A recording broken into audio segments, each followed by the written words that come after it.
23. Да, 23-та. Американка. Да.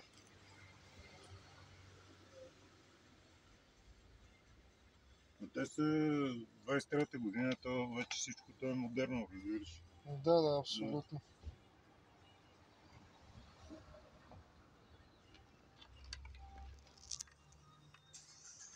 Снимаме мене, че после ще ми дадеш клип. Абсолютно, затова го правя.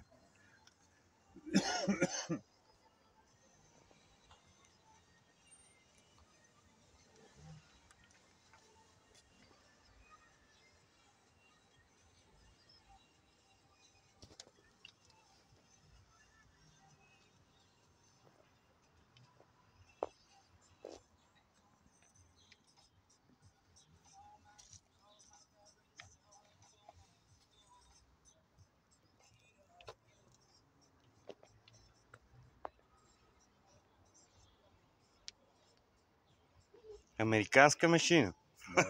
Да. Не е лоша никак. Супер е даже.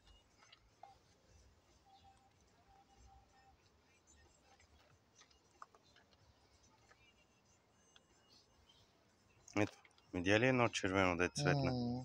То не е само едно.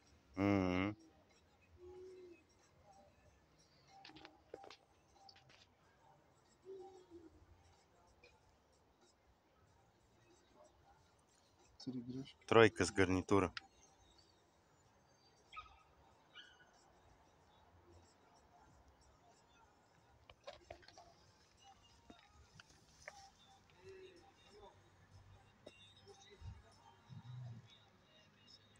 Wireless нещо. Такова се ще ги видя. Значи това са меморизирани грешки по принцип. Смисъл направило го от нещо. Нали? Обаче ниво сензор за ниво на горивото. Да, защото явно я лъже, нали, защото е на газ и затова. И това ти е контакт, значи това е протокола, по който се извършва цялата тази диагностика.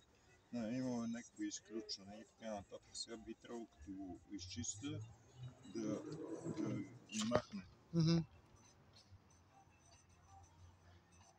Не стана? Махне.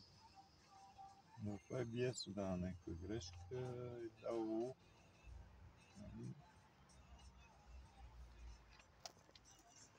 Това BCM. Това беше дали контрол модул.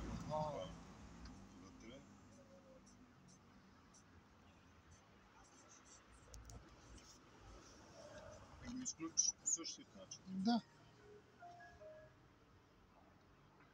И сега ако искаш да я запалиш, трябва да натиснеш това спирачката. Не, няма да пала само на контакт.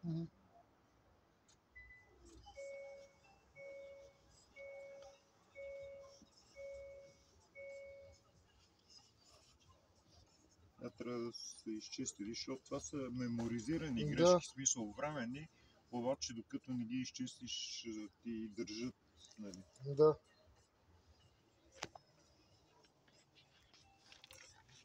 Вече е 6. Това ще отиде при тия с гъста и да си го оправят това, дето... Не вярвам да такова. Нали? Защото тя е, примерно да речем, по-скоро е дала някаква комуникационна грешка в момента и веднага го е отбелязал. Нали? И това е смисъл, не се налага нещо да се прави според мен. Да. Ако ти се появи пак, нали, ще е нещо подобно.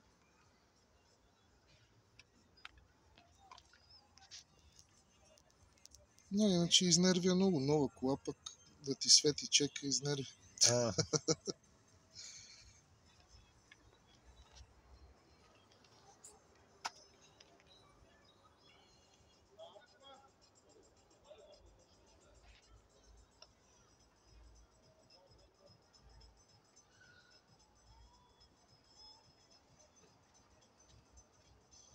Да, чисто е.